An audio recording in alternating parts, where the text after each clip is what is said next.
I want to start with something honest. For a long time, I thought I understood what success meant. I had the picture in my head that everyone has, the one the world builds for you before you are old enough to question it. Achieve enough. Earn enough. Reach a point where enough people acknowledge that you have made it. Arrive at a version of your life that matches the version in the image closely enough that you can finally relax. Finally feel like you did it. Finally, stop carrying the low-level anxiety of someone who has not yet become what they are supposed to become. I chased that picture for years, not dramatically, not with obvious desperation. Just steadily, quietly, in the background of every decision I made. What does this look like from the outside? Does this move me toward the image or away from it? Am I closer now than I was last year?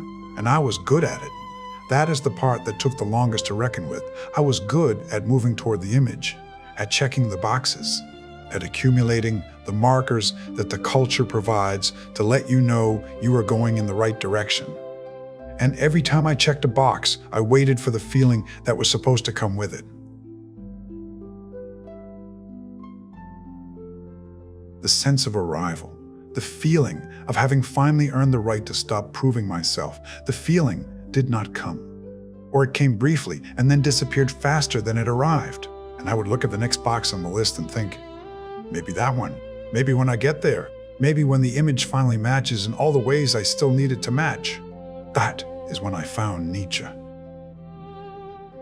And Nietzsche did something that no motivational content, no success framework, no productivity system had ever done. He made me question the picture itself, not whether I was achieving it fast enough, not whether my strategy was right, whether the thing I was chasing was actually worth chasing, whether the definition of success I had been handed, by culture, by family, by the accumulated weight of other people's expectations, was a definition that had anything to do with me, with what I was actually here to do, with a specific, unrepeatable life that only I could live. And the answer was uncomfortable. The answer was no. Nietzsche is one of the most misread, most misquoted, most misunderstood thinkers who ever lived. People use his words to justify selfishness, to celebrate cruelty, to dress up ordinary ambition in philosophical clothing. That is not what he was doing. What he was doing, across an entire body of work written in physical pain and intellectual isolation, was trying to answer the most important question a human being can ask. How do you live a life that is genuinely, authentically, powerfully yours? Not a life that performs success for an audience. Not a life that accumulates the markers of achievement while the person doing the accumulating feels increasingly hollow inside.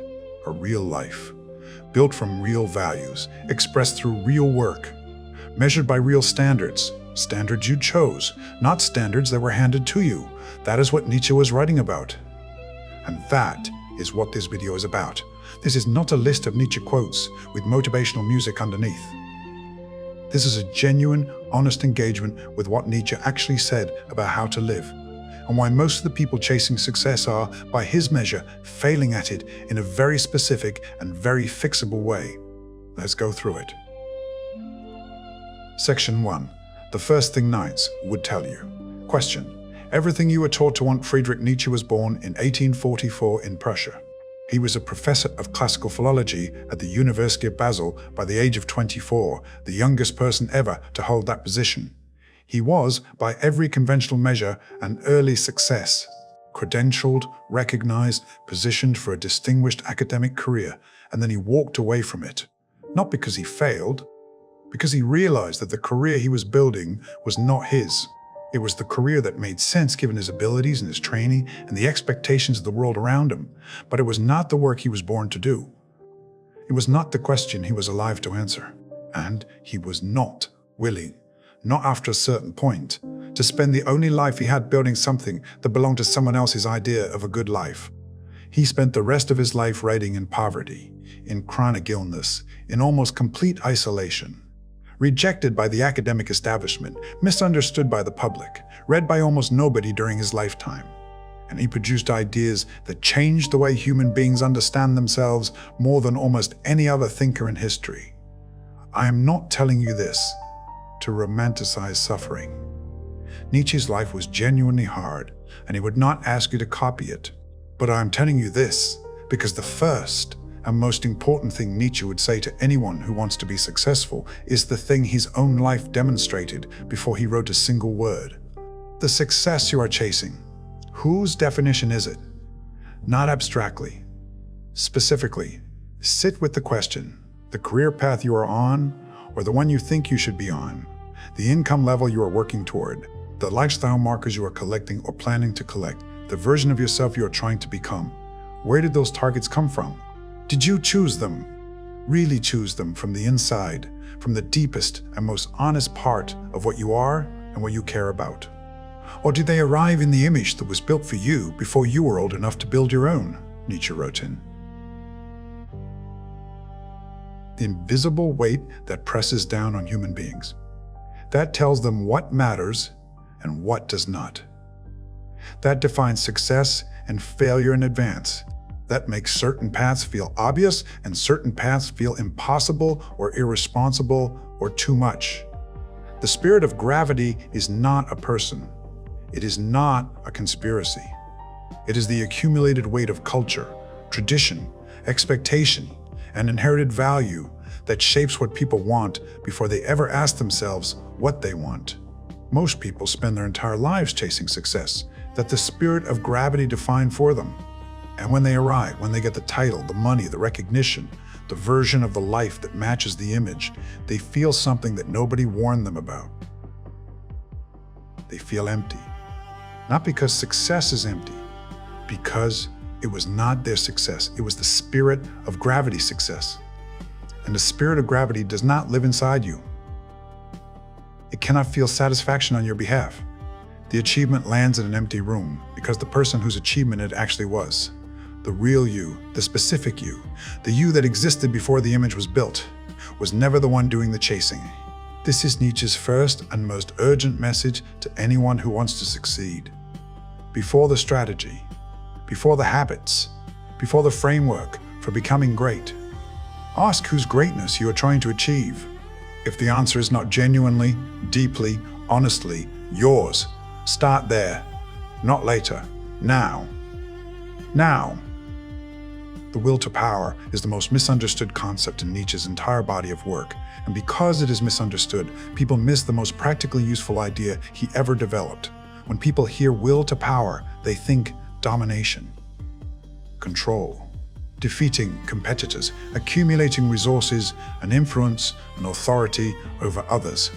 They think it is a philosophical justification for aggressive ambition, for stepping on people to get where you are going, for the kind of relentless, ruthless drive that produces results regardless of what it costs other people. That is not what Nietzsche meant, not even close. The will to power is not the drive to dominate others. It is the drive to overcome yourself. Nietzsche believed that the deepest, most fundamental force in every human being is the drive toward growth. Not growth in the external, measurable sense, more money, more status, more influence. Growth in the internal sense. Expansion. The constant movement toward becoming more than you currently are. More capable, more honest, more fully expressed, more deeply yourself. He saw this drive everywhere. In the artist who pushes past what was comfortable into what was unknown. In the philosopher who follows a thought into territory that makes them genuinely uncomfortable. In the athlete who finds the edge of their current capacity and then works beyond it. In the person who faces a fear they have been carrying for years and walks directly into it. None of these people are trying to dominate anyone. They are trying to overcome the version of themselves that has been the limit. They are expressing the will to power in its purest form, not as aggression outward, but as expansion inward.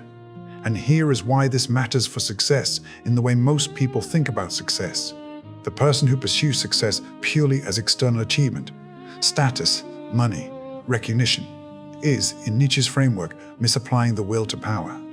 They're directing their fundamental drive for growth toward things that do not grow them, toward markers that the external world measures, but the internal world does not feel.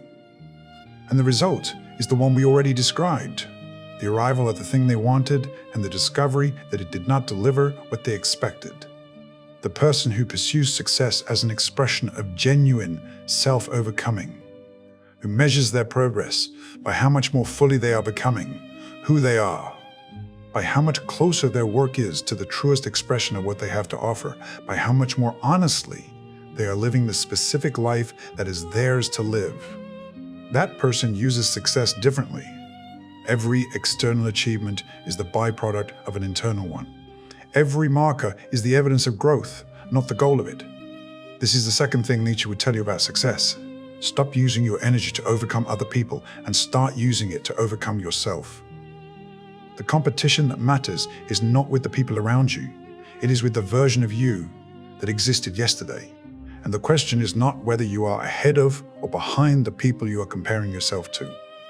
The question is whether you are more fully yourself today than you were last year. More capable, more honest, more expressed, more alive. That is where the will to power points, and that is where the success that actually feels like success is built. Here is the one that took me the longest to understand, and the one that, once I understood it, changed more about how I actually live than anything else in Nietzsche. Amor fati, love of fate.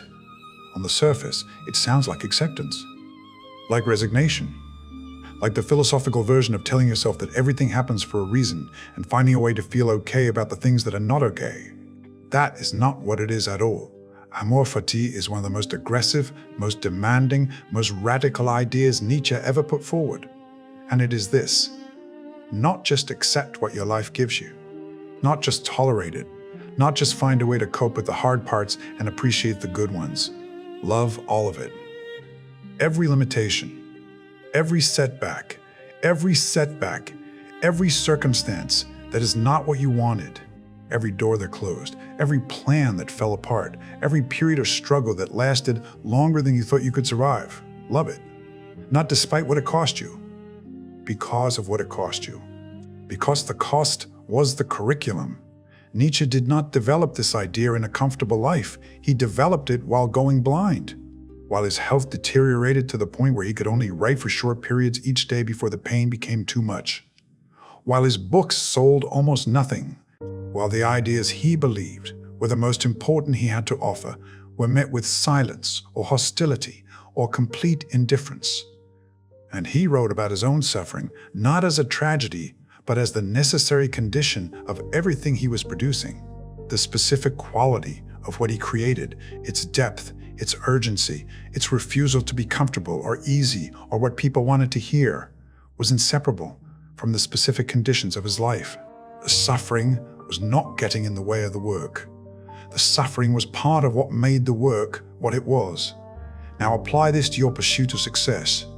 The failures you have had, the things that did not work out, the investments of time and energy and hope that returned nothing or less than nothing, the periods where you could not see the path forward, the rejections, the setbacks, the circumstances that felt like they were specifically designed to stop you from becoming what you were trying to become.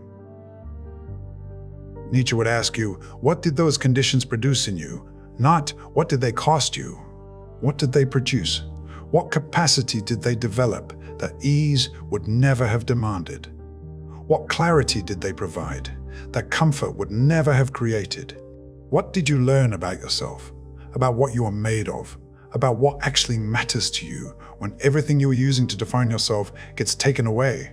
Because those things, the capacity, the clarity, the knowledge of what you are actually made of, those are the foundation of the success that lasts, not the foundation of the success that looks good from the outside.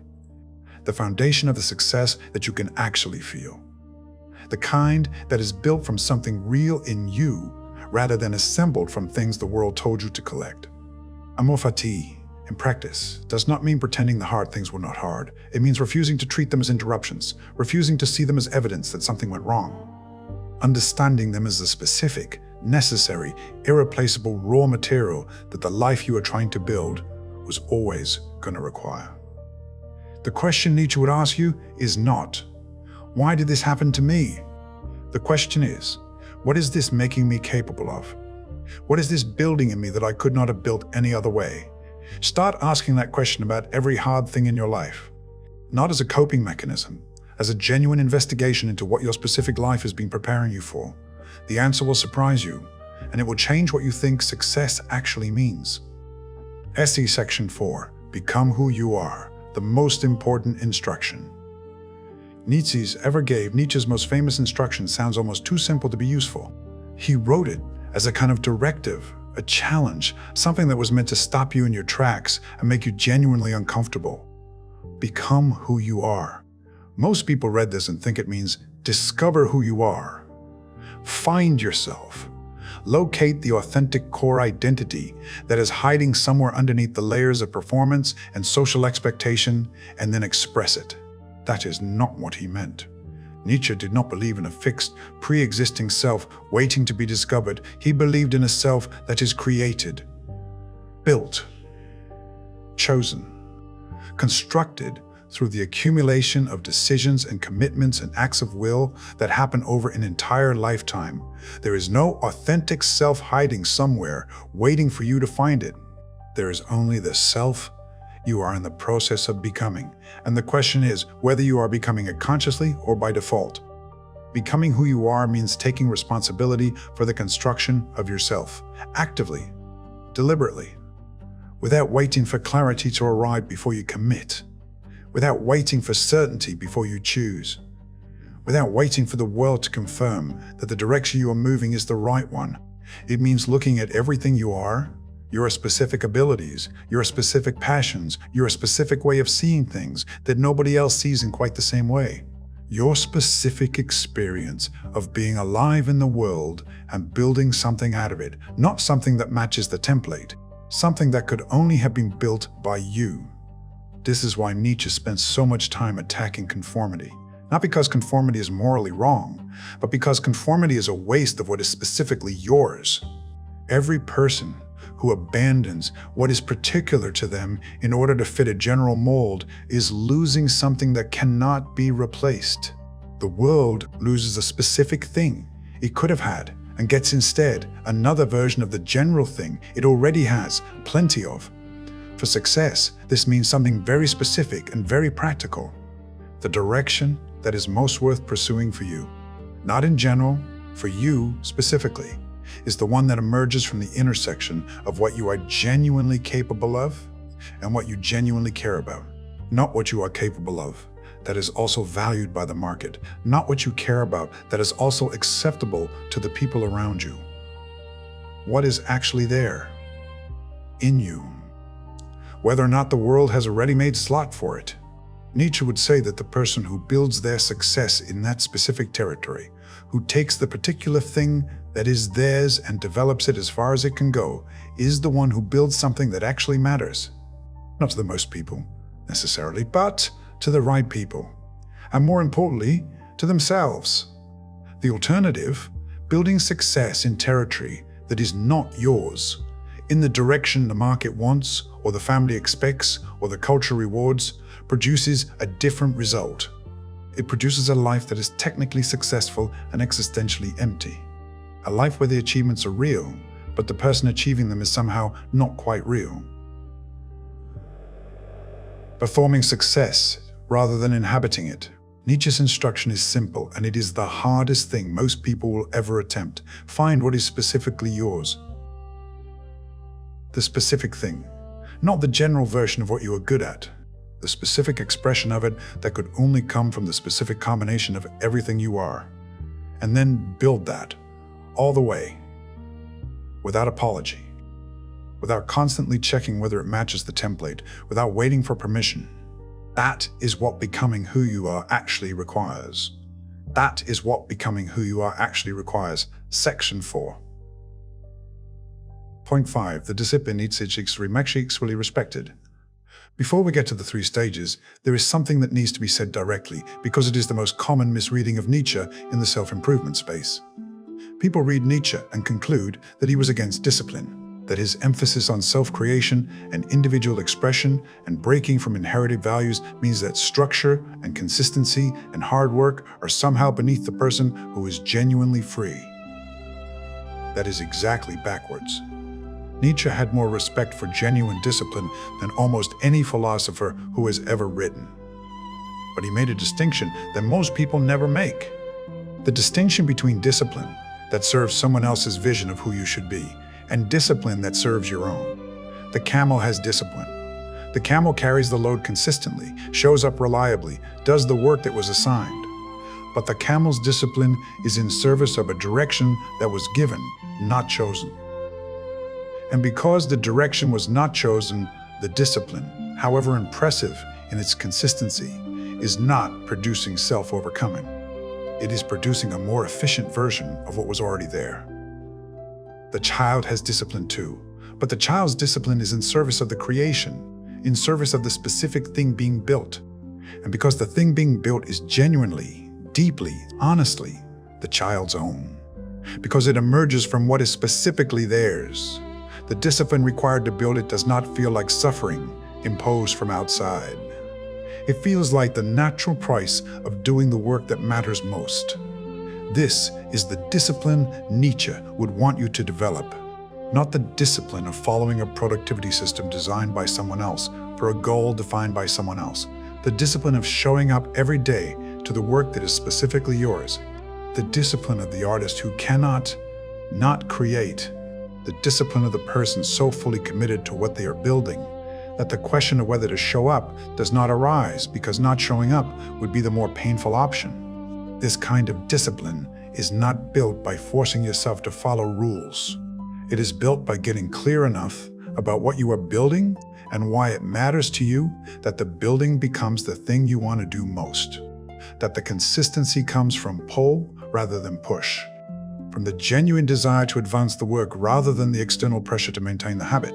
Nietzsche worked in terrible conditions, chronic pain, failing eyesight, complete isolation. He worked anyway, not because he was disciplined in the conventional sense, because the work was his, because he could not imagine a life that did not include it. Because the question of whether to write did not feel like a discipline question. It felt like an existence question. To stop would have been to stop being himself. That is the level of relationship with your work that Nietzsche is pointing toward. Not the relationship of the person who forces themselves to show up. The relationship of the person who cannot imagine not showing up because the work is the most honest expression of who they are. You will not find that relationship in a field that is not yours. You will not find it by optimizing the efficiency of a pursuit you never genuinely chose. You will only find it in the specific territory that is actually your own. Which is why everything comes back to the same question, the one Nietzsche kept asking in every book he wrote in every different way. Is this actually yours?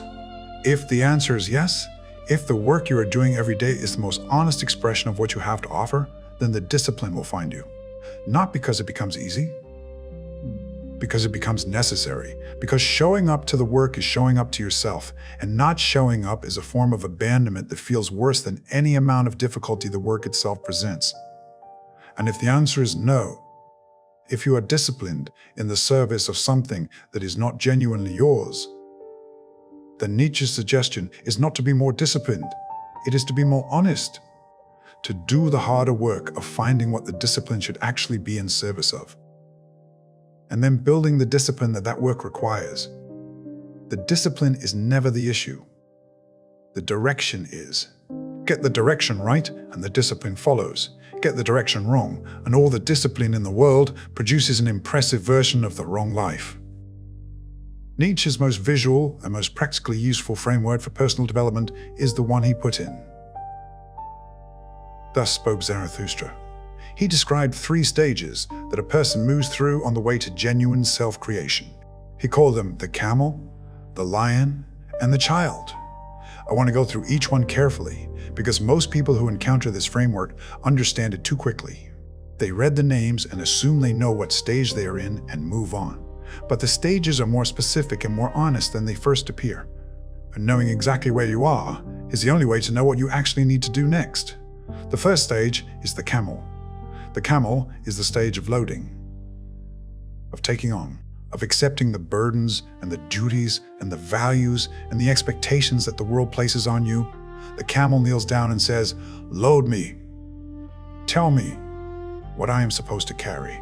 Tell me what success looks like. Tell me what values to hold. Tell me what kind of person I'm supposed to be. And the camel carries all of it willingly. Not because it is weak, but because it has not yet asked the question that comes next. Most people spend most of their lives as camels. They go to the schools they were supposed to go to. They pursue the careers that made sense. They adopt the values of the community around them. They define success the way success was defined for them. They carry the load, and they carry it without complaint because carrying is what they know. Because they have never stopped long enough to ask what the load actually weighs and whether they chose it. The camel stage is not bad. It is necessary. You have to learn something before you can question it. You have to absorb the values of the world before you can build your own. The camel stage is how you become a person in a world of other people. The problem is not being a camel. The problem is staying a camel forever and calling it wisdom. The second stage is the lion. The lion is the stage of saying no, of fighting back, of pushing against the structure that the camel accepted. The lion faces the great dragon. Nietzsche calls it, "Thou shalt," and refuses to obey it. The dragon represents every external authority that has been telling you what to value, what to want, what to become. And the lion's response is a fierce and powerful no. This is the stage of rebellion, of questioning, of deconstructing the inherited values and refusing to accept them simply because they were given. The lion says, "I will not carry this load just because I was told to. I will not pursue this success just because it is expected. I will not become this version of a person just because the template exists." The lion stage feels like freedom. And it is a kind of freedom. But it is not the final stage. And this is where Nietzsche is more nuanced than most people realize. The lion can say no. The lion can fight. The lion can destroy the old values. But the lion cannot create new ones. Saying no to what was given does not automatically produce a yes to something better. The lion is powerful and necessary and not enough. The third stage is the child. The child is the creator. And the child is the stage most people never reach because it requires something more difficult than rebellion. It requires innocence, not naivety, not ignorance. The specific kind of innocence that comes after you've gone through the camel and the lion stages. That has absorbed everything the camel carried and rejected everything the lion needed to reject, and now stands in an open space with no template, no dragon to fight, no load to carry, and creates. The child creates values, not from rebellion, not from tradition, from the deepest, most honest, most specific thing that is actually there. The child builds because building is what the child does, not to prove something to the dragon. Not to reject what the camel carried, but because creation is the natural expression of a self that has become genuinely free. In terms of success, this is what the child stage looks like in practice. The child does not define success by what the culture values, and they do not define it by rejecting what the culture values. They define it by what the work itself demands, by what the thing they are building requires, by the internal standard of the person who is fully committed to an expression of themselves that is genuinely, completely their own. Now here is the question Nietzsche is asking you. Which stage are you in? Be honest. Not the stage you want to be in. The stage you are actually in right now, in the area of your life where success matters most to you. If you are still carrying the load without examining it, if the definition of success you are chasing is still the one that was handed to you, you are in the camel stage. And the work you need to do is not more achieving. It is questioning. It is the discomfort of asking whose definition this actually is. If you are an act of rebellion, if you are spending most of your energy rejecting what you were given without yet building something to replace it, you are in the lion stage. And the work you need to do is not more fighting. It is the shift from no to yes, from destruction to creation. If you are building something that is genuinely yours, if the success you are pursuing emerges from the deepest and most honest expression of what you actually have to offer, you are beginning the child stage. And the work you need to do is to protect that space, to resist the pull back into the camel or the lion, to keep creating even when the creation does not yet match the external image of success. Know where you are. because the next step depends entirely on it. Section 6.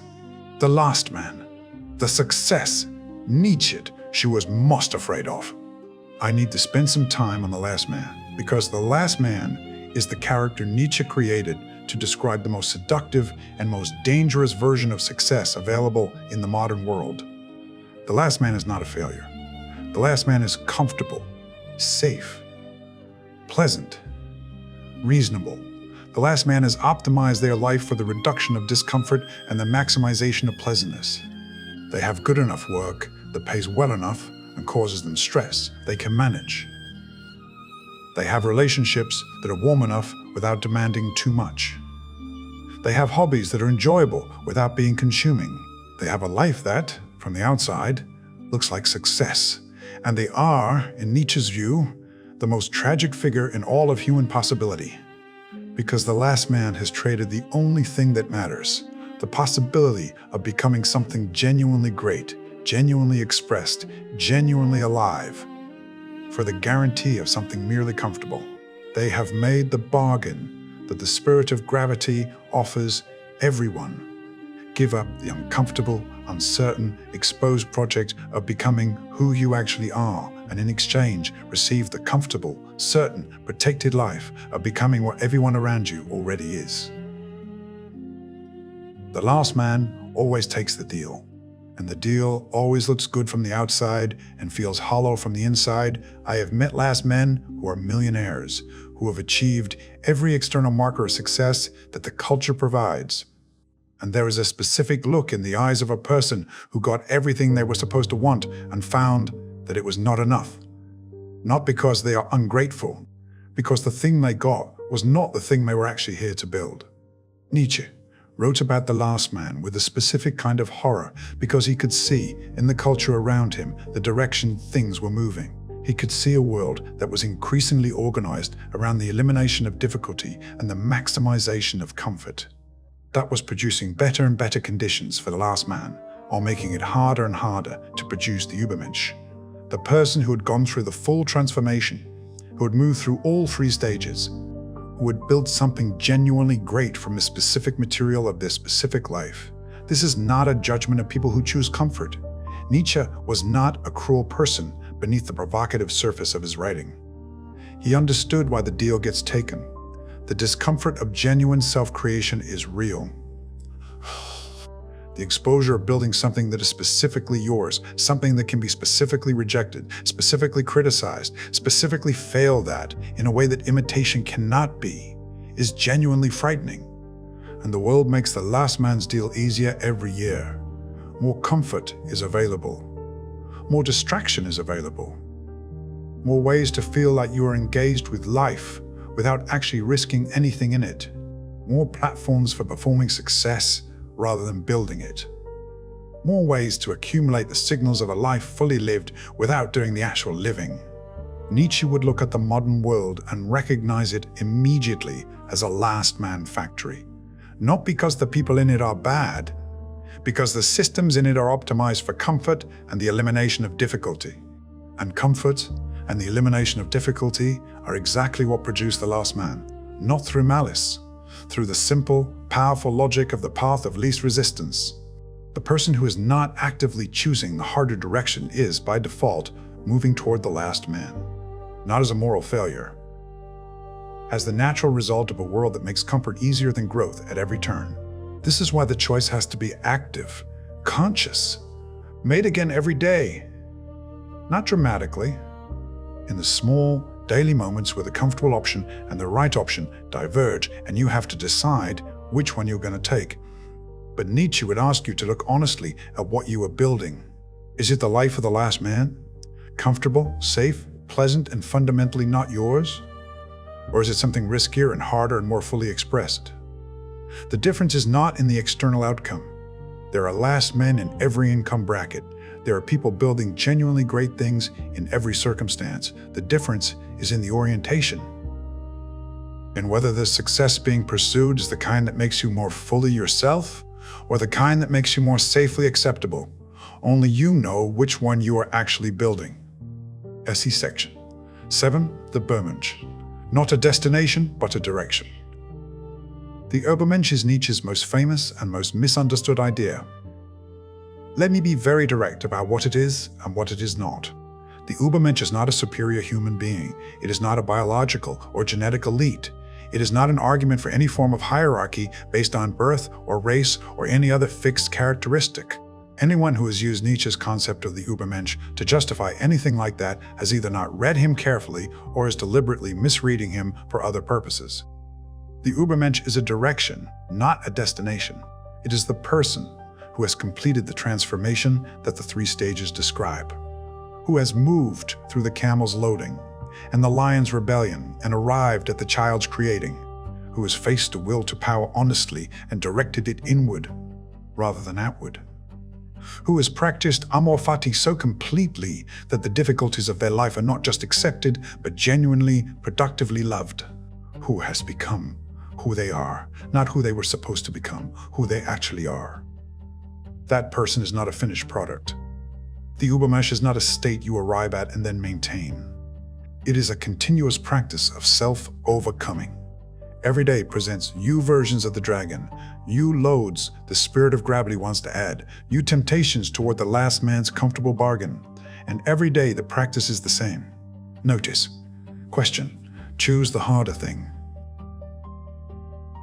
It means that the measure of your success is not what you have accumulated by the end. It is who you are in the process, what you are becoming, how much more fully you are expressing what is specifically yours, how honestly you are engaging with the work that is actually yours to do. This is a standard that can never be fully met, and that is the point. Nietzsche was not interested in a definition of success that could be finished. He was interested in a definition of success that demanded continuous becoming. That kept the person oriented toward growth rather than comfort. That made the arrival at any particular external milestone not the end of the journey, but one more starting point. The Übermensch direction means you never fully arrive, and you are never fully satisfied. And Nietzsche would say that is not a failure. That is the correct relationship with a life that is genuinely being lived rather than safely accumulated. This is the idea that, once you genuinely sit with it, changes how you see every single day, every decision, every moment of choosing between the comfortable thing and the right thing. Nietzsche called it the eternal recurrence, the thought experiment, and it goes like this. What if you had to live your life exactly as you are living it right now, an infinite number of times, not a different life? This one. With every decision you have made, every moment you chose comfort over growth, every time you played it safe, every day you spent in the waiting mode, every version of yourself you performed instead of inhabited, over and over. Exactly as it was for eternity. Would you be okay with that? Not as a philosophical exercise. As a genuine question about how you are actually living. Because Nietzsche's point is not that you will actually live your life infinite times. It is that the test of whether you are living well is whether you would be willing to. The person whose life could bear infinite repetition is the person who is genuinely, honestly, fully living theirs. The person whose life could not bear it, who would be horrified at the idea of repeating it exactly as it is, has information about what needs to change. Most people, when they genuinely sit with this thought experiment, discover things they would not want to repeat. The years spent in the wrong direction, the relationships they stayed in or left for the wrong reasons, the work they did halfway because they were never fully committed to it, the moments they chose safety over honesty, the days they spent performing a version of their life rather than living it. That discomfort is not an accusation. It is information. It is Nietzsche handing you a diagnostic tool for the only question that actually matters about how you spend your time. Is this a life I would choose again? Every part of it? Exactly as it is? Applied to success, the eternal recurrence asks a question that cuts straight through the image and the markers and the external measures. If you achieved every version of success you are currently pursuing, if you got everything on the list, would you be willing to have lived that pursuit infinitely? Would the process of that achievement be one you would choose again? Would the person you became in the achieving of it be the person you want to have been? Because Nietzsche is not just asking whether the destination is worth it. He is asking whether the journey is. Whether the daily practice of becoming what you are trying to become is a daily practice you would choose to repeat forever. If the answer is no, if the pursuit of the success you are currently chasing is not a pursuit you would choose infinitely, then you have your answer about whether it is the right pursuit, not whether it is achievable, whether it is worth achieving by the measure of a life genuinely lived. Let me bring it together into what Nietzsche would actually say to you, not as a philosopher addressing an abstract audience, but as a person talking directly to someone who wants to build something genuinely great with their one life. He would start here. Stop optimizing. You have spent enough time trying to be more efficient, more disciplined, more strategic in the pursuit of a definition of success you have never actually questioned. Before the optimization comes the question: whose success are you optimizing for? Where did the definition come from? Does it match what you actually value or what you were told to value? Be honest. The answer matters more than anything else in this video. Then he would say this: find what is specifically yours, not what you are good at in general. The specific thing, the specific way you see the world, the specific problem you are alive to solve, the specific expression of what you have to offer that could only come from the exact combination of everything you are. It might not fit a job description. It might not have a market yet. It might make people around you uncomfortable because it is not the obvious path. Find it anyway, and then go toward it. Because the work that emerges from what is specifically yours is the only work that will feel like success from the inside as well as looking like it from the outside. Then he would say the thing nobody wants to hear. Stop protecting yourself from difficulty, every limitation, every setback, every circumstance that is not what you wanted. Stop treating it as an obstacle and start treating it as the curriculum. Amor fati does not mean pretending things are fine when they are not. It means refusing to waste what the hard things are teaching you. You are being built by your specific life right now. The question is whether you are paying attention to what is being built. Then he would say this: identify which stage you are in. The camel who needs to question the load, the lion who needs to shift from fighting to creating, or the child who needs to protect the creative space. And do the work that stage actually requires. Not the work that looks impressive from the outside, the work that your actual current stage demands. And then he would say the thing that is simplest and hardest. Make the decision today, just one, that moves you one step closer to the life you would choose to live infinitely. Not the whole transformation, one step. One honest decision in the direction of what is actually yours. One moment where you choose the Übermensch direction over the last man's comfortable bargain.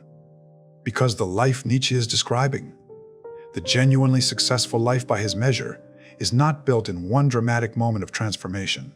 It is built in exactly this way, one step, every day, in the direction that is specifically, honestly, courageously yours. Because I think this video would not be complete without saying the thing that Nietzsche said in everything he wrote, but that most people who talk about his ideas leave out. This costs something. The path Nietzsche is describing, genuine self-creation, real self, overcoming, the pursuit of success that is actually yours rather than the one that is safely acceptable, is not a more comfortable path than the one the last man takes. In many ways, it is harder. The last man has company. The path that is specifically yours is often lonely, at least for a while, because not many people are walking it. The last man has clarity. The template is provided. The path of genuine self-creation requires you to build the map as you go. Nietzsche knew this better than anyone. His own path. The one that was specifically, honestly, completely his, cost him almost everything. The world conventionally values the career, the recognition, the comfort, the relationships that could not survive the full weight of who he was and what he was trying to say. He paid that cost, and he did not pretend it was not a cost. But here is what he also knew. The alternative cost was higher. The cost of a life not fully lived. The cost of a last man's bargain. The cost of arriving at the end of your specific, unrepeatable, once-only life. and discovering that you spent it becoming someone else's version of successful while the thing that was actually yours to do went undone. That cost does not announce itself dramatically. It accumulates quietly. In the small daily decisions to stay safe, in the moments of choosing the comfortable lie over the uncomfortable truth, in the years that pass while you are getting ready to start actually living. Nietzsche would ask you to pay attention to that cost, to feel the weight of it, not to make yourself miserable, but to make the alternative. The cost of genuine self-creation. Feel like what it actually is. Worth it. Worth it. The specific life that is yours to live, built from what is actually yours, measured by standards you actually chose. Expressed in work that is the fullest possible version of what you have to offer, is worth the cost of building it. Nietzsche spent his entire life trying to tell you that, in 100 different ways, in a dozen books, in ideas that are still changing how people see themselves more than 100 years after he wrote them. He paid his cost. He left you the map. Now here is what I am asking you to do. This week, not Sunday, this week, sit down alone with no distractions and answer 3 questions honestly. Whose definition of success am I currently chasing? Where did it come from? Is it actually mine? What is the specific thing, the specific expression of what I have to offer that I have been avoiding because it does not fit the template or feels too risky or too specific or too much like what I actually want? If I live this week exactly as I am planning to live it, infinitely, forever, exactly like this, would I be okay with that? Write the answers down, all of them, without editing, without making them sound better than they are, without performing honesty. Actually be honest, even if what comes out is uncomfortable, especially if what comes out is uncomfortable, because the uncomfortable answer is the one that actually knows where you need to go. And then take one step, just one, in the direction that your honest answers point to, not the whole transformation.